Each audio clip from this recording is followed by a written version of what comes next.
6 years after our divorce, I ran into Jeffrey at a cake shop. The moment he walked in, the shop assistant greeted him with a familiar smile. "Professor Johnson, are you here to get strawberry cake for your wife again?" Same as always, right? "I'll wrap it up for you." Jeffrey simply nodded. Then, when he saw the 2 packed mango cakes in my hand, he told the waiter, "Please, add hers to my bill."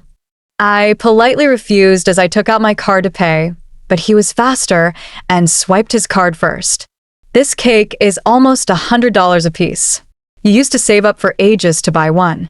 I'm a university professor, after all. My financial situation is a little better than yours, so don't be so polite." However, I still refused to accept it. He glanced over my outfit and sighed softly. "Annabeth, it's been so many years. Are you still holding a grudge?" I smiled faintly. "You're overthinking it." My fingers unconsciously brushed the wedding ring on my left hand. The truth was, I already had a new husband and child, so I didn't have time to hold a grudge against another man. Still, Jeffrey was too quick. He'd already swiped his card to pay for me. Unwilling to accept it, I insisted on paying for it myself. The clerk smiled apologetically. "Miss, I'm so sorry. This gentleman has already paid for you. Perhaps you could transfer the money to him?" I turned to him and said politely, "Please give me your bank number. I'll send it to you." He sighed helplessly and handed me the packaged cakes instead. "Annabeth, just take it. Your birthday is in 3 days. Consider these 2 cakes my birthday gift to you." Jeffrey's voice was sincere. I didn't speak, but I just opened my payment app. "Just type your bank number. I don't want to owe anyone. Especially not over 2 small cakes, which were just enough for an afternoon tea with my daughter." Seeing my stubbornness, Jeffrey remained silent for a long time before finally pulling out his phone. "You're still the same as before." I didn't speak, lowering my head as I transferred the money to him. Jeffrey tried to stop me. "Annabeth, you really don't need to take it so seriously." His gaze drifted to my worn-out coat, as if he wanted to say something but held back. "I don't need this money. You should use it to buy yourself a couple of new outfits instead." I froze for a second, then smiled a little. The reason was that I had given my jacket to a young girl who unexpectedly got her period while I was doing volunteer work earlier today. Since it was already autumn and the weather was getting cooler, I just borrowed a cleaning lady's coat on the way back. Jeffrey probably assumed I was struggling financially now. I didn't offer any further explanation, only saying, "Thank you," before turning to leave. Unexpectedly, the person behind me grabbed my arm. "Let me give you a ride," he offered. I stiffened and shook off his hand. "No need. Your wife will misunderstand if she sees this." Jeffrey's hand, which had reached out to hold mine again, froze in midair. He knew that his wife, 8 years younger than him, was the best at being coquettish and jealous. "Annabeth," he began, still holding onto my sleeve. "Should we exchange numbers?" I looked down, remaining silent. When we divorced 6 years ago, things got ugly. Not only did I delete and block all of Jeffrey's contacts, but I also swore we'd never speak again for the rest of our lives. I shook my head. "Forget it. Annabeth, there's no need to hold a grudge against me. After all these years, I just want you to be happier," he said. "That man told me he wanted to add my contact info and transfer some money to me. Consider it compensation for what happened back then." I suddenly wanted to laugh. Back then, I had created a huge scene and thrown away all my dignity. Even so, Jeffrey didn't even let me have a single penny in compensation.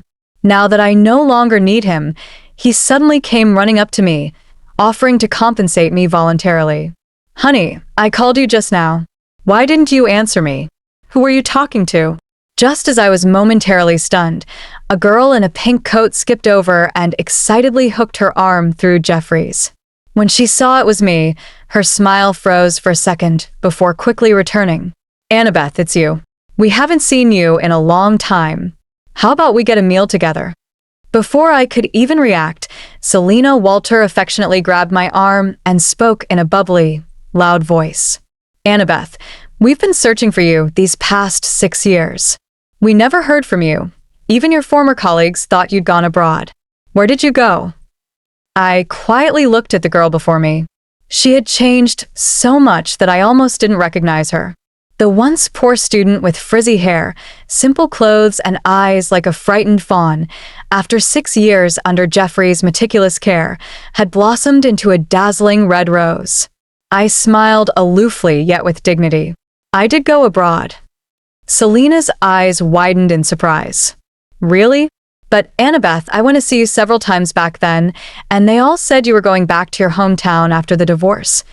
She seemed to speak without thinking, but Jeffrey cut her off before she could finish. "Sweetie, let's not bring up the past." Jeffrey affectionately ruffled her hair. "I bought you a little cake. If you don't eat it soon, it'll melt." While eating the small cake, Selena mumbled and insisted on stopping me from leaving. "Annabeth, we finally met again. Let us treat you to a meal, okay? I know you hate us because of what happened back then, but you saved me. At least you funded my entire university education. Without you, I wouldn't be where I am today." She looked utterly sincere, as if refusing would make me the ungrateful one. I glanced at my watch. It was still early. "All right then. I only have an hour and a half," I said. Ultimately, they were the ones who chose the restaurant. Along the way, the girl chattered nonstop, even feeding Jeffrey bits of cake with her mouth. Jeffrey, perhaps conscious of my presence, seemed a bit stiff and held her restless hand. "Behave yourself. Annabeth is watching." Selena stuck her tongue out playfully. "Sorry, Annabeth. We've just gotten used to being like this after years of marriage. Sometimes we can't help kissing even in public. Please don't laugh at us." I quietly watched the fleeting provocation and smugness in her eyes, then just smiled. "It's fine. After all, you couldn't even help but do it with him in my house when you were still in university. I'm used to it." The atmosphere instantly froze. Selena and Jeffrey's expressions turned slightly unpleasant, but my face remained calm as I continued walking forward. Before reaching the restaurant, we passed a fireworks shop. Selena's interest was immediately sparked, and she insisted on dragging Jeffrey inside to look around. "Honey, didn't you promise to light up the whole city with fireworks for my birthday in 3 days? I want to pick out the designs first. Annabeth, you don't mind, do you?" I smiled. "Not at all." Jeffrey shot me a meaningful look before turning to select fireworks. "This one then, the ocean tears." I froze. Those distant memories, almost forgotten, suddenly flooded back. Jeffrey used to love me deeply. We were together for 4 years and married for 6. Everyone said Jeffrey was the most famous, wife-obsessed maniac in our circle. As a university professor, he absolutely refused to attend social gatherings outside of work, and he would coldly reject female students who asked for his number. Among the stack of academic books he had published, there was one odd title mixed in: Love Confessions. Yes, it was written just for me. I remembered that the entire Yale University celebrated our picture-perfect love story. Even on my birthday each year, he would arrange grand fireworks displays across the city. However, everything changed when I was tidying up the bookshelf and unexpectedly discovered an intimate photo tucked inside one of Jeffrey's books. The girl looked very young, wearing a miniskirt, straddling his lap and smiling at the camera. I recognized her instantly. It was none other than Selena, the student I'd sponsored for 3 years, who always sweetly called me sister. She was also in Jeffrey's class. It all started on a rainy day when a group of thugs cornered and harassed her in a dead-end alley, and I intervened to save her. Afterwards, I brought her home, helped her shower, and gave her clean clothes to wear. When she first saw Jeffrey, she was terrified. I laughed softly and comforted her, saying, "Don't be scared. Professor Johnson doesn't bite." Later, she gradually became bolder. She even started cautiously going to his study to ask him questions. Watching them interact so happily, I couldn't help but feel pleased. It wasn't until later that I found their intimate photos on Jeffrey's computer. After discovering them, I stormed into the study hysterically. Sure enough, I saw the very same teacher and student who were supposedly seeking advice, now passionately entangled and lost in each other, right on his desk. Seeing me burst in, they panicked and frantically tried to cover themselves with their clothes. I lost all dignity and composure, screaming like a madwoman. I demanded to know why Jeffrey would cheat on me right under my nose. But he only focused on shielding the woman beside him, covering her completely before looking up at me with a gaze that was both icy and furious. "Get out," he yelled. "Annabeth Sanchez, you have no shame, but we do." Indeed, men were truly heartless and cruel creatures. When they loved you, they could offer you their very lives. But the moment that love was gone, they could skin you alive. I smashed everything I could grab in the room to pieces. I simply could not believe it. One was the man I had loved for nearly 10 years, and the other was the poor student I had sponsored for 3 years and treated like my own sister. How could they brazenly make love right under my nose, in the study, while I was cooking in the kitchen? It turned out they were using the pretense of discussing academics to carry out their shameful affair. My body trembled violently, and my eyes were bloodshot. I absolutely refused to accept any of this. Jeffrey looked at me with disgust while stubbornly protecting Selena behind him. "Annabeth, you're acting like a lunatic. You'd better calm down. If you dare hurt Selena even a little bit, I won't let you get away with it." Selena hid behind him, the red marks on her neck still visible as she sobbed uncontrollably. Annabeth, I'm sorry. "It's all my fault. I know it's wrong, but I've fallen in love with Professor Johnson. Please, I'm not asking for any commitment. Just please let me be with him, okay?" I was shocked, sneering. "But do you know you're a homewrecker?" "I don't care." Selena screamed just as loudly, as if fighting for her freedom. "We have a physical attraction, Annabeth. Even if you hadn't saved me, I had already fallen for Professor Johnson on campus, and he felt the same way." Seeing Selena's stubborn yet brave expression suddenly took me back to that rainy night when I first brought her home. Because I had saved her, I became a target for those local thugs for a long time afterwards. For the longest time, I didn't dare walk that road until I called the police, which finally brought the matter to a close. I never once regretted saving Selena. But that night, I hated myself for having been so kind. Why did I have to give another woman an opportunity to get close to my husband? 10 years, that was 10 years of my life. I refused to accept this fact, ruining my appearance and frantically questioning them about when it started. Looking back now, I was such a fool. What was the point of asking when it had already happened? But when it happened, I got consumed with rage, my heart burning with the fury of betrayal. "Annabeth, stop making a scene. Selena's studies are her priority now. She won't fight you for anything and she won't ask for a title. You'll still be Mrs. Johnson." Jeffrey comforted me confidently after getting dressed. "You don't need to sponsor Selena anymore. I'll take care of her," he added. Selena never came to our house again after that, but their meeting places began to multiply. They were seen at coffee shops, restaurants, libraries, and even hotels. From then on, I began obsessively watching them. Jeffrey never worked overtime on Saturdays, but ever since he grew close to Selena, he went to her university every single weekend. Like a madwoman, I followed him in a taxi, only to find him outside the teaching building, passionately kissing Selena. Overcome with desire, they slipped into his car, the very car I had personally bought for him as a birthday gift. Soon it began to rock rhythmically. That time, I rushed over and smashed the car to pieces. I caused such a scene that both of them were utterly humiliated. Still, Jeffrey was determined to protect her. He treated me like I was mentally unstable and had security guards physically throw me out. For a long time after that, I caused many more undignified scenes. I once held up a banner and protested at the university where Jeffrey taught, even going to Selena's classroom.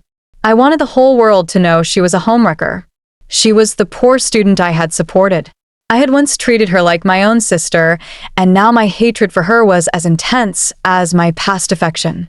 I resented that out of all the men in the world, she had to set her sights on my husband. I was desperate to tell everyone that she was an ungrateful wretch, and that Jeffrey was the most despicable liar alive. By that point, my love with Jeffrey had long been ruined. Fearing that my actions would escalate and concerned about the potential damage to Selena's reputation and studies, he hired bodyguards to keep me under house arrest. I even ended up hurting myself countless times. That feeling of being abandoned by the whole world was like swallowing a bitter pill. I had no way to express my suffering and desperately needed an outlet. There was a time when just seeing the slightest injury on me would make Jeffrey frown with heartache, but later, he grew increasingly impatient with me. When he saw the palm-long cuts on my body, all he did was yell at me in disgust. Enough. If you want to die, do it somewhere else. Who are you trying to fool with this victim act here? Annabeth, I never once considered divorcing you before. If you had just turned a blind eye like you used to, I would have let you remain Mrs. Johnson for the rest of your life. But now, it seems you're no longer fit for the role. In the end, I swallowed a bottle of sleeping pills and was rushed to the hospital, but didn't die. After waking up, I finally let it go and signed the divorce papers. In the blink of an eye, 6 years had passed. As my thoughts returned to the present, I noticed Selena had already finished picking out fireworks. I want this one, the ocean tears, she declared. Darling, I want the same type you set off for Annabeth back then, the ones that burst in the sky and show my name. I want you to write, I love you, Selena. Jeffrey responded with a doting smile, agreeing to her every request. Soon, they chose a French restaurant near Yale University for dinner. Annabeth, this restaurant is delicious. Jeffrey and I often eat here together. You probably haven't had it in a long time, right? Selena excitedly introduced the dishes to me, holding the menu. My smile remained faint. I grew tired of French food when I was abroad, so you two just decide what to order. I heard that after graduation, Selena was unable to find a job. So, Jeffrey used his connections to secure her a position at the university. Everyone praised them as a perfect couple, and upon hearing this, I simply lowered my head and smiled to myself. Indeed, you should only half listen to what other people say and shouldn't take it seriously. Selena glanced at my outfit with a complicated expression. Annabeth, what kind of work are you doing now? I hesitated for a moment, then answered honestly, I don't have a job right now. Selena's expression instantly showed that my answer was exactly what she had expected. She sighed. We were sorry for what happened back then. If you don't have a job, my husband and I can help. I heard Yale University is hiring cleaners right now, and I think you'd be quite suitable. Jeffrey frowned slightly. Selena, what's wrong, honey? Did I say something wrong? Selena looked utterly innocent. Then she continued, I was just being kind. Annabeth has clearly not been doing well these past few years, and I wanted to help her. Seeing that I didn't deny it, Jeffrey didn't say much but turned to tell me. Selena always speaks straightforwardly like this. Don't take it to heart. I smiled ambiguously. Thank you, but there's no need for you to worry about my affairs. Just then, my husband, Alexander Glass, called me. Annabeth, I just picked up our daughter from school. Where are you? Didn't you say you were craving hot Nashville? I'll bring Talia and meet you there. My voice softened. Okay, I'm at the French restaurant across from Yale University. After hanging up, they stared at me suspiciously. Annabeth, don't you have any relatives in the city? Who called you just now? I couldn't help but smile again.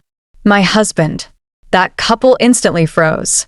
Selena was even more stunned, standing up as she exclaimed, Annabeth, you got married? Jeffrey's face suddenly turned pale. Annabeth, you don't need to pretend like this. If you're single, just say so. Why would you lie?